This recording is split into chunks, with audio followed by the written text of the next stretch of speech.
क्रिया शारीर का एक बहुत ही इम्पोर्टेंट और स्कोरिंग टॉपिक पढ़ने वाले हैं, जो है अस्थि धातु यानी हमारी बोन टिश्यू। यह लेक्चर हमारे बीएमएस फर्स्ट ईयर के दोस्तों के लिए स्पेशल तौर पर तैयार किया गया है। आगे बढ़ने से पहले एक छोटी सी रिक्वेस्ट, इस वीडियो में जैसे जैसे हम आगे बढ़ेंगे स्क्रीन पर जो भी स्लाइड्स आएगी आप उनका स्क्रीनशॉट जरूर लेते जाना। इन स्लाइड्स में आपके एग्जाम के लिए जितने भी इम्पोर्टेंट पॉइंट्स और याद रखने वाली चीजें हैं उन्हें अच्छे से हाईलाइट कर दिया गया है। एग्जाम में जब आप थियरी का आंसर लिखेंगे तो इन्हीं मेन पॉइंट्स को हेडिंग बनाकर इसके अंदर सब पॉइंट्स को बढ़ा चढ़ाकर लिखना। वो पॉइंट्स और अंदर की बातें मैं आपको इस वीडियो में ओरली समझाती जाऊंगी। आखिर अस्थि धातु होती क्या है। हमारे पास इसका एक छोटा सा श्लोक है। मास अभ्यंतर स्थिते इति ख्याते धातु भेदे। इसका मीनिंग ये है कि मास अभ्यंतर स्थित का मतलब है जो हमारे मांस यानी मसल के बिल्कुल अंदर स्थित हो यानी सिचुएटेड इनसाइड द मसल्स। मांस के अंदर रहने वाली इस कड़क स्ट्रक्चर को ही हम अस्थि या बोन कहते हैं। ठीक है, अब यहाँ पर वो सबके फेमस श्लोक आते हैं जो आपको जरूर लिखने हैं, जिसे पता चलेगा कि अस्थि का नंबर कहाँ आता है। देखो, इसका एक फेमस श्लोक है जो यहाँ पे स्लाइड्स में नहीं आया है। प्रीणनम जीवनम लेपः स्नेह धारण पूर्णे शुक्र आदच्च धातुनाम श्रेष्ठ कर्म क्रमात् स्मृतम। ये एक जनरल श्लोक है जो कि मोस्ट लोगों को याद ही होता है और वो सारे सप्त धातु में चल जाता है। इसका मीनिंग ये होता है कि यह श्लोक सातों धातु के काम को क्रम को बताता है। रस का काम है प्रीणनम, रक्त का जीवनम, मांस का लेप, मेद का स्नेह मीन्स लुब्रिकेशन करना, और इसके बाद 5वें नंबर पर आती है हमारी अस्थि धातु। तो अस्थि धातु हमारे 5th नंबर पर आती है, राइट। तो अस्थि धातु अस्थि धातु जिसका काम है धारण करना, सपोर्ट मतलब बॉडी को सपोर्ट करना। इसके बाद मज्जा धातु का पूरण और शुक्र का उत्पादन होता है। ठीक है, तो धातु पोषण के इस क्रम में यह 5वें नंबर की धातु है। मतलब अस्थि धातु इस 5वें नंबर की धातु इन आर सप्त धातु। यह शरीर की सबसे कठिन मीन्स हार्डेस्ट और स्थिर धातु होती है, जो पिता से मिलने वाला भाव यानी पित्रुज धातु कहलाती है। अगर अस्थि धातु का भाव अगर पूछ ले तो ये पित्रुज धातु होती है। इसका पित्रुज भाव होता है। इसका काम लाइफ टाइम हमारे शरीर को संभालना या धारण करना होता है। ठीक है, फिर बात करते हैं इसकी व्युत्पत्ति की। व्युत्पत्ति भी लिखने के लिए क्वेश्चन आता है, तो इसकी व्युत्पत्ति देखो तो यह अस धातु जिसका मतलब होता है कि फेंकना या टिकना। तो अस धातु से बनी है। अस्यते शिप्यते अत मीन्स अस प्लस स्थितम, और इसकी निरुक्ति है अस्यते अस प्लस कठिन। वाइवा में इसका कुछ पर्याय मीन्स सिनोनिम्स बहुत पूछे जाते हैं। इसके सिनोनिम्स बहुत इम्पोर्टेंट है, तो make sure you remember it, और प्लस उसका मीनिंग भी याद रखना है। ठीक है, तो इसका हड्डम कुल्यम कीकस, ये इसके संस्कृत नाम है।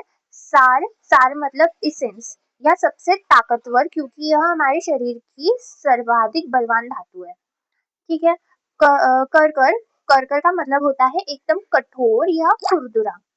हार्ड और रफ टिश्यू जो कि हमारी बोन्स होती है हार्ड और रफ।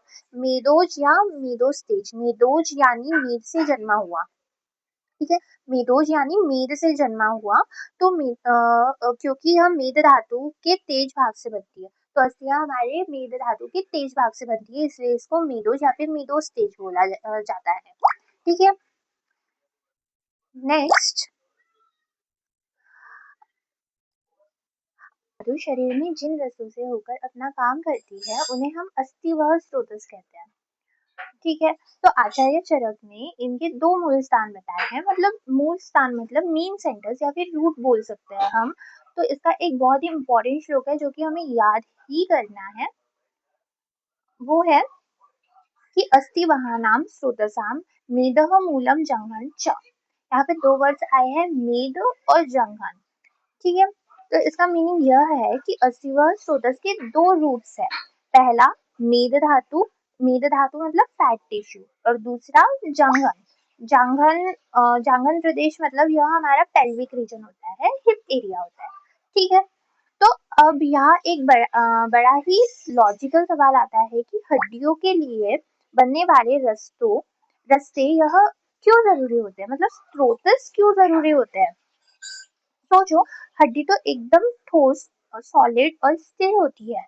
वह खुद तो शरीर में बहकर घूम नहीं सकती।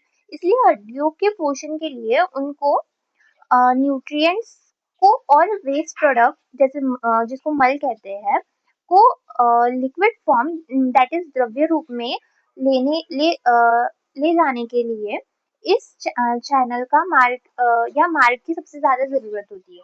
तो इम्पोर्टेंट ऑफ स्रोतस में आपको डिस्क्रिप्शन लिखना हो तो आप ये लिख सकते हो। ठीक है।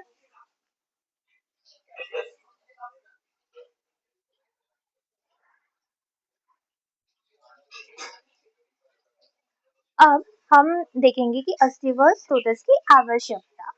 इस स्रोतस के मेन फंक्शंस क्या-क्या है वो देख लेते हैं। ठीक है। पोषक अंश वहन।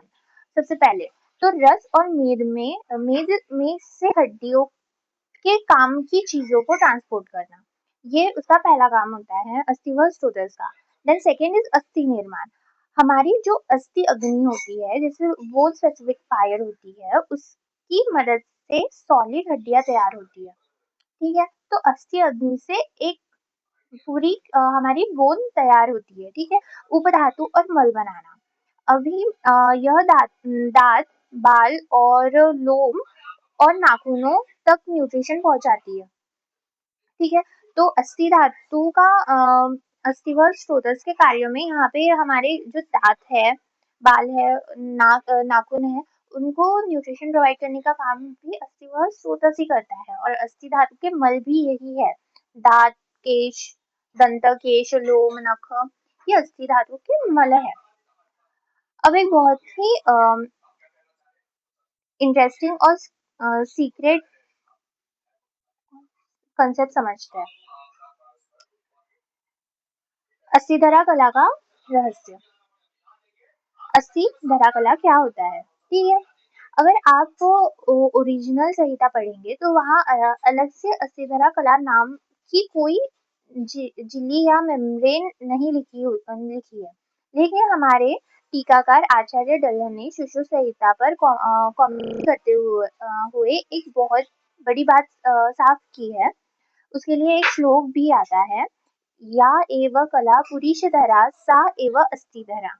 इसका मीनिंग क्या होता है कि डल्हन जी ने कहा है, जो हमारे शरीर में पुरुष धरा कला होती है, मतलब पुरुष धरा कला होती है, यानी हमारी बड़ी आंत मीन्स लार्ज इंटेस्टाइन की मेम्ब्रेन होती है, अ, वही इंटरनल लेवल पर अस्थिधरा कला का भी काम करती है। ठीक है। तो अस्थिधरा कला इज पुरुषधरा कला एंड पुरुषधरा कला का मीनिंग क्या होता है कि लार्ज इंटेस्टाइन की मेम्ब्रेन मीन्स कोलोन जो है उसे हमने पुरुषधरा कला कहा है। ठीक है। अब इसका क्लिनिकल पॉइंट्स क्या रहेंगे, इसका क्लिनिकल इम्पोर्टेंस बहुत ज़्यादा है। इस अस्थिधरा कला का क्लिनिकल इम्पोर्टेंस, अगर किसी का पेट खराब है, उसकी बड़ी आंत या कोलन कमजोर है, तो उसे हड्डियों की बीमारी या कौशल्यम की कमी होना बिल्कुल तय है, क्योंकि दोनों आपस में जुड़ी हुई होती है। ठीक है। भौतिक संगठन, गुण व संख्या। अब बात करते हैं कि अस्थि धातु किन तत्वों से मिलकर बनी है। ठीक है। यानी इसका पंचभौतिक संगठन और इसके गुण क्या होते हैं। आचार्य सुश्रुत का एक छोटा सा सूत्र है, अस्थि पृथ्वी अनिलात्मकम। इसका मीनिंग है हमारी अस्थियां मुख्य रूप से दो महाभूतों से मिलकर बनी है, पृथ्वी और वायु। पृथ्वी महाभूत की वजह से इसमें पार्थिव गुण आते हैं जैसे स्थूलता, स्थिरता और कठिनता। इसी की वजह से हड्डियां मजबूत होती है। ठीक है। वायु महाभूत की वजह से इनमें वायवीय गुण आता है, जैसे सुशीलता, पोरोसिटी या खोखलापन जो है, इसी वजह से हड्डियां अंदर से स्पॉन्जी या पोरस होती है, जिसमें मज्जा धातु फील्ड होता है। ठीक है। तो वायु धातु की वजह से पोरसनेस आएगी और पृथ्वी धातु की वजह से उसको हार्डनेस और स्थिरता आएगी। That's why it act as a framework of our body. ठीक है। इसका सबसे मुख्य काम है, जैसे हमने पहले श्लोक में देखा, देह धारण, देह को धारण करना, यह हमारी बॉडी को एक ढांचा या स्केलेटन फ्रेमवर्क देती है। अगर हड्डियां न हो तो इंसान सिर्फ मांस का एक लोढ़ा बनकर रह जाएगा। इसे इसके अलावा यह अपने अंदर रहने वाली मज्जा धातु दैट इज बोन मैरो को भी लगातार पालती पोसती भी है। अस्थि धातु का ये भी काम होता है। अब एग्जाम का सबसे फेवरेट क्वेश्चन, अस्थियों की संख्या। अस्थियों की संख्या, this is the most important question और ये जनरली वाइवा में भी पूछते हैं। तो आचार्य सुश्रुत कहते हैं कि शरीर में कुल 300 हड्डियां होती है। आचार्य चरक कहते हैं कि शरीर में हमारे 307 हड्डियां होती है, क्योंकि वे दांतों और उनके सॉकेट को भी अलग से गिनते हैं, इसलिए इतनी सारी हड्डियां होती है। ठीक है। तो दांत और सॉकेट्स को गिनेंगे तो उसका काम तो ज्यादा ही आएगा ना। ये किसने किया है? चरक ने। और मॉडर्न साइंस के हिसाब से हम सब जानते ही है कि एक कि हमारे पास 206 हड्डियां होती है। ठीक है। अस्थियों के प्रकार और वर्गीकरण नेक्स्ट।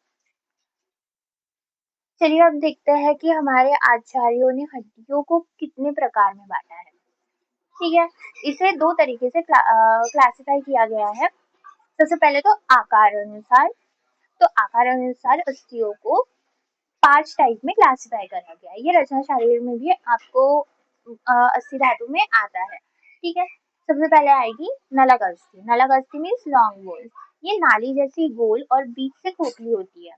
जैसे हमारी जांग की हड्डी, जांग मतलब थाई थाई रीजन, उसको हम उर उर प्रदेश भी बोलते हैं, तो वहाँ पे लोकेटेड होती है हमारी फीमर। जिसे फीमर को का आयुर्वेदिक नाम है उर्व अस्थि। या हाथ की हड्डी हमारी ह्यूमरस। ह्यूमरस को हम लोग आयुर्वेदिक नाम है प्रगंड अस्थि। ठीक है। Then second type of bone is कपाल अस्थि। कपाल अस्थि इज फ्लैट बोन। कपाल जैसी चपटी और चौड़ी हड्डियां जो अंदर के अंगों को प्रोटेक्ट करती है। जैसे हमारे कंधे के पीछे का स्कैपुला हो गया। स्कैपुला का आयुर्वेदिक नेम क्या है? अंशफलक अस्थि। और या हमारी हिप बोन, हिप बोन को हम लोग नितंब अस्थि भी बोलते हैं। थर्ड टाइप इज वलय अस्थि। वलय अस्थि इज कर्व्ड बोन्स। छल्ले जैसी या मुड़ी हुई हड्डियां, जैसे हमारी पसलियां। पसलियां मीन्स रिब्स। ठीक है। पार्श्वर्का भी बोलते हैं इसको। या रीढ़ के मन के। रीढ़ के मन के मीन्स हमारी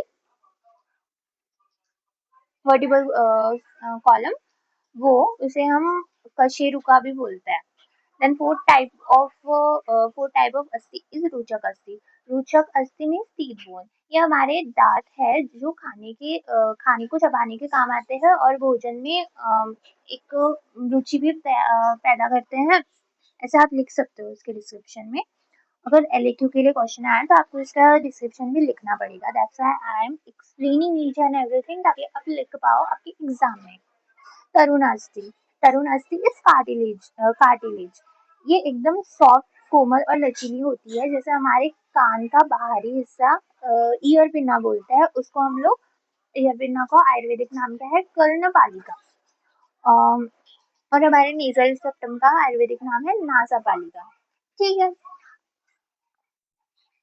अब पोषक तथा पोष्य भेद, that is it's metabolic classification देखेंगे। अस्थियों का मेटाबॉलिक क्लासिफिकेशन। सबसे पहले है पोषक अस्थि धातु। यह वो कच्चा माल है जो मेद से निकलकर हड्डियों को पोषण देता है। जब हमारे मेद धातु बनता है तो मेद धातु ना अस्थि पोषक अंश बनाता है। तो वो उस पार्ट को हम लोग पोषक अस्थि धातु बोलते हैं, जिससे पोष्य अस्थि धातु बनेगा। पोषक अस्थि धातु से पोष्य अस्थि धातु बनेगा। और पोष्य अस्थि धातु क्या है? पोष्य अस्थि धातु हमारी जो लॉन्ग बोन, मतलब पूरी की पूरी बोन जब तैयार हो जाती है उसे पोष्य अस्थि धातु बोलते हैं। पोष्य अस्थि धातु आगे के धातु को पोषण करेगा। ठीक है। तो मेद धातु अस्थि धातु का पोषण करेगा। वैसे ही अस्थि धातु आगे वाली धातुओं का पोषण करेगा। तो पोषक अस्थि धातु न्यूट्रिशन मिलने के बाद जो फाइनल पक्की और मजबूत हड्डी बनती है उसे हम पोषक अस्थि धातु कहते हैं। आप ऐसे लिख सकते हो। देन नेक्स्ट इज अस्थि धातु उत्पत्ति व त्रिविध परिणमन। अब देखते हैं कि यह हड्डी शरीर में बनती कैसे है, यानी इसकी उत्पत्ति प्रक्रिया हम देखने वाले हैं। Again a very important topic, Charak Samhita. यह क्लासिक श्लोक को आपको याद ही होगा, ये श्लोक सबको मोस्टली याद ही रहता है। रसात रक्तम तदा मासम मासोत मेदः ततः अस्ति च। ये चरक चिकित्सा स्थान का 15/16 का श्लोक है। इसमें इसका मीनिंग है, जैसे से रक्त बना, रक्त से मांस बना, मांस से मेद, और मेद धातु के ऊपर जब मेटाबॉलिज्म होती है तब जाकर हमारी अस्थि धातु तैयार होती है। ठीक है, तो जब मेद से अस्थि बनती है तो इसको तीन तीन पॉइंट्स में डिवाइड करते हैं, मतलब उसका थ्री परिणमन करते हैं, तीन प्रोडक्ट्स में डिवाइड करते हैं। ठीक है, सबसे पहले आएगा स्थूल भाग, देन सूक्ष्म भाग, देन मल भाग। तो स्थूल भाग इज द मेजर पार्ट। ठीक है, इससे हमारी हड्डियों का असली ठोस भाग बनता है। हमारी हड्डियों का असली ठोस भाग बनेगा, मतलब स्थायी अस्थि धातु बनेगा। देन उसके बाद सूक्ष्म भाग इज रिफाइंड पार्ट। इससे मज्जा धातु को न्यूट्रिशन देने वाला अंश बनता है और इसकी उपधातु यानी हमारे दांत बनते हैं। ठीक है, तो अस्थि धातु का उपधातु रहेगा दंत। मल भाग इज वेस्ट प्रोडक्ट। इसमें हमारे सिर के बाल, के शरीर के छोटे बाल और नाखून बनते हैं। ठीक है, केदार दंत ये उपधातु है, नोट करना, दंत ये उपधातु है, और मल भाग में केश, लोम, नख ये होते हैं। अभी इस पूरे प्रोसेस को समझने के लिए हमारे आचार्यों ने केदार कुलियनाई, that is channel irrigation analogy का एग्जाम्पल दिया है। जैसे खेतों में पानी देने, केदार कुल्य न्याय क्या होता है, जैसे खेतों में पानी देने के लिए छोटी छोटी नालियां बनाते हैं ना, ठीक वैसे ही मेद धातु को पचने के बाद आहार रस का जो खास अस्थि पोषक अंश होता है वो अस्थि व स्रोतस की नलियों में जाता है। वह अस्थि अग्नि पर काम करती है, उसे पकाती है और ठोस हड्डी में बदल देती है। ठीक है, देन पोषण न्याय काल व धातु साधना। तो अस्थि धातु को पोषण से जुड़े दो और लॉ याद। अब अस्थि धातु के पोषण से रिलेटेड हमारे पास और दो न्याय है। पहले तो हो गया केदार कुल्य न्याय, देन सेकेंड इज क्षीरदधि न्याय, देन फलकपोत न्याय। तो क्षीरदधि न्याय से एक्सप्लेन किया है अस्थि धातु के पोषण को। क्षीरदधि न्याय, जैसे दूध से पूरा दही जम जाता है वैसे ही मेद धातु पूरी तरह बदलकर अस्थि का रूप ले लेती है। तो क्षीरदधि न्याय के हिसाब से अस्थि धातु का पोषण इस तरीके से एक्सप्लेन किया गया है। देन अगेन खले कपोत न्याय, जैसे कबूतर अनाज के ढेर में से सिर्फ अपने काम का दाना चुनता है, वैसे ही हमारा शरीर आहार रस में से सिर्फ अस्थि पोषक अंश को ही खींचकर हड्डियों तक लाता है। ठीक है, बेकार की चीजें वो नहीं लाएगा, सिर्फ जो अस्थि के ग्रोथ में जो न्यूट्रिएंट्स रिस्पॉन्सिबल होंगे उन्हीं को वो पहुंचाता है। ओके, तो हड्डी बनने में कितना टाइम लगता है, यानी इसका परिणमन काल क्या होता है। तो अस्थि फॉर्मेशन टाइमलाइन ऑफ अस्थि धातु, आचार्य चरक के अनुसार इसमें कुल 6 दिन का समय लगता है। ठीक है, तो आचार्य सुश्रुत के अनुसार इसमें कुल 20 दिन का समय लगता है। इसके बाद आती है अस्थि धातु सारता, very very very very important. अस्थि धातु सारता, the excellence of bone tissue. अगर किसी व्यक्ति की अस्थि धातु बेस्ट कहलवाती है तो उसके लक्षण क्या होंगे। उसकी संधियां बहुत मजबूत होगी, हड्डियां और दांत कड़क होंगे, और उसकी सहन शक्ति यानी स्टैमिना, एंड्योरेंस, पेशेंस बहुत ही कमाल का होगा। ठीक है, उपधातु उपधातु बाय प्रोडक्ट की बात करें तो शारंगधर संहिता में लिखा है, दं, दंता अस्था मुंह उपधातु, यानी दांत अस्थि की उपधातु है। लेकिन याद रखना, आचार्य सुश्रुत दांतों को उपधातु नहीं मानते, बल्कि उन्हें मुख्य हड्डियों के 5 प्रकार में ही रखते हैं। तो आचार्य सुश्रुत के हिसाब से दंत यह उपधातु नहीं है। यह शारंगधर के हिसाब से दंत यह उपधातु माना गया है। This is the MCQ question. Okay, then next, अस्थि का मल व वात दोष संबंध। इसमें अब आप जो पॉइंट में बताने जा रही हूँ वो क्लिनिकल प्रोस्पेक्ट से एग्जाम में दोनों के लिए सबसे ज्यादा जरूरी है। अस्थि धातु और वात दोष का कनेक्शन, अस्थि धातु और वात दोष का कनेक्शन। अष्टांग हृदय में इसके लिए एक बहुत ही स्पेशल रूल बताया गया है। इसका श्लोक आएगा, इसका ये श्लोक आता है, याद नहीं भी रखा तो भी चलेगा, बट सिद्धांत क्या है, बट इसका सिद्धांत क्या है, आयुर्वेद में अस्थि धातु और वात दोष के बीच आश्रय आश्रय संबंध माना गया है। अस्थि रहने की जगह यानी आश्रय है, जो हमारी अस्थि है वो आश्रय है, रहने की जगह है, और वात दोष उसके अंदर रहने वाला आश्रित है। तो अस्थि एक रहने की जगह है और उसमें वात दोष आके उसमें आश्रित रहता है। इसका इनवर्स रूल, उल्टा नियम ये है कि नॉर्मली आयुर्वेद का नियम है कि अगर रहने की जगह आश्रय बढ़ेगी तो अंदर रहने वाला भी बढ़ेगा, लेकिन अस्थि और वात के मामले में ऐसा नियम बिल्कुल, इसका नियम बिल्कुल ही अपोजिट है। तो इन दोनों का कैसा है, क्रॉस कनेक्शन है। तो अस्थि क्षय और सो जैसे अस्थि धातु बढ़ेगा तो वात दोष कम होगा और वात दोष बढ़ेगा तो अस्थि धातु का क्षय होगा। ठीक है, तो यही है इसका आश्रय आश्रय संबंध। अस्थि आश्रय है और वात जो है वो आश्रयी है। ठीक है, सो नो कंफ्यूजन, और इनका क्रॉस कनेक्शन है, मींस अपोजिट संबंध। देन उसके बाद अस्थि क्षय अस्थि वृद्धि, जब हड्डियां घिसती है तो अस्थि क्षय अस्थि वृद्धि के क्वेश्चंस आते हैं, पूरा का पूरा एमसीक्यू आता है इस पे। अस्थि क्षय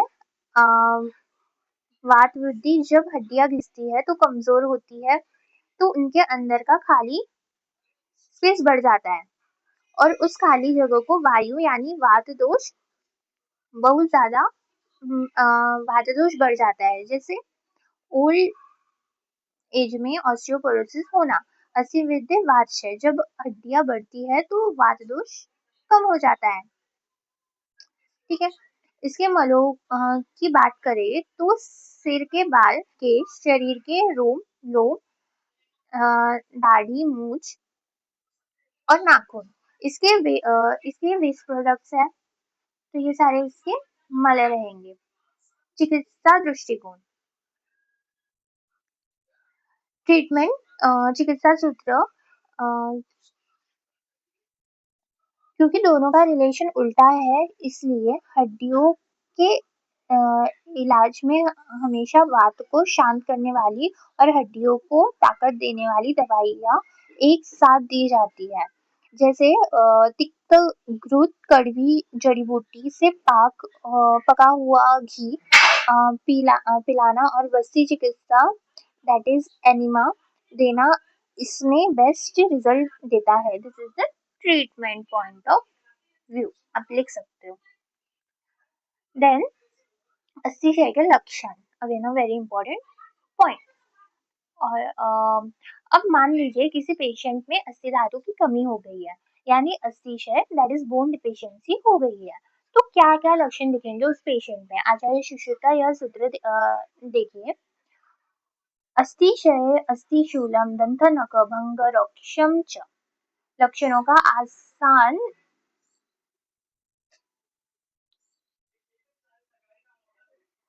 लेट्स सी द एक्सप्लेनेशन। अस्थिशूल, अस्थिशूल मतलब बोन पेन होना। ठीक है, हड्डियों में बहुत ही तेज और गहरा दर्द होता है क्योंकि खाली जगह में वात बढ़ जाता है, तो अस्थिशूल में वात बढ़ेगा। दैट इज ऑस्टियोपोरोसिस, हम नॉर्मल भाषा में इसे ऑस्टियोपोरोसिस बोलते हैं। दंत नख भंग, ब्रिटल टीथ एंड नेल्स, दांत और नाखून बहुत कमजोर होकर अपने आप टूटने या चटकने लग जाते हैं, तो किसी के नेल्स बहुत वीक है और धातु में पेन हो रहा है या फिर वीक वीक टीथ है, तो वो अस्थि शूल का सॉरी अस्थि क्षय के लक्षण है। देन रोक्ष, रोक्ष मीन्स ड्राइनेस, नाखूनों, हड्डियों और स्किन में बहुत ज्यादा रूखापन आना, मतलब एक्सट्रीम ड्राइनेस आ जाना। देन प्रपटन दैट इज हेयर फॉल, सिर के बाल, दाढ़ी मूंछ और बॉडी का के बाल बहुत तेजी से झड़ने लग जाते हैं। ठीक है। देन अस्थि क्षय व अस्थि वृद्धि, इसमें एक श्लोक है, अस्थि क्षय के कुछ और भी लक्षण हैं जैसे कि श्रम, संधि, स्थौल, संधि शौथिल्य means joint laxity. Okay, let's see the explanation.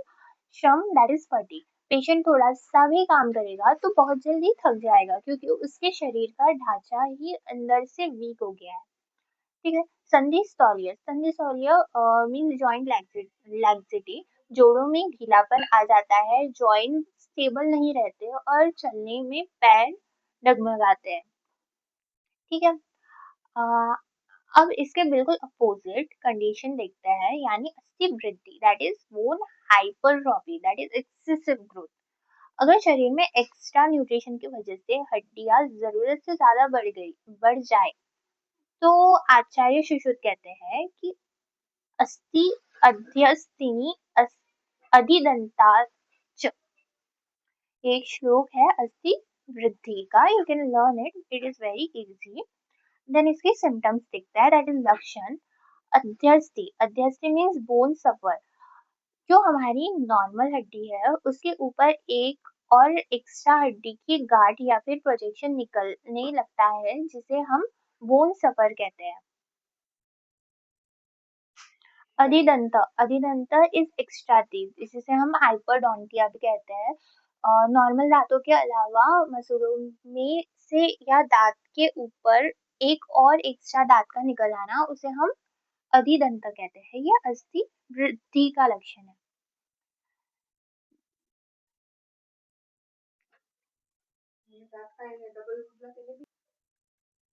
तो दोस्तों ये था हमारा आज का पूरा अस्थि धातु का कंसेप्ट, एकदम सिंपल शब्दों में। आप आई होप आपको यह लेक्चर बहुत अच्छे से समझ आ गया हो और आपने सारी स्लाइड्स के स्क्रीनशॉट भी ले लिए होंगे। आप एग्जाम में अच्छे से सब पॉइंट्स बनाकर लिख सकते हैं। अगर अगर इस टॉपिक से जुड़ा आपको कोई भी डाउट या सवाल है तो नीचे कमेंट सेक्शन में ज़रूर पूछिए। ऐसे ही और भी आसान और मज़ेदार बीएमएस फर्स्ट ईयर की लेक्चर्स के लिए हमारे चैनल को लाइक, शेयर और सब्सक्राइब करना बिल्कुल मत भूलना। मिलते हैं अगले वीडियो में एक नए टॉपिक के साथ। तब तक के लिए ऑल द बेस्ट, अच्छे से पढ़ाई करिए। Thank you so much.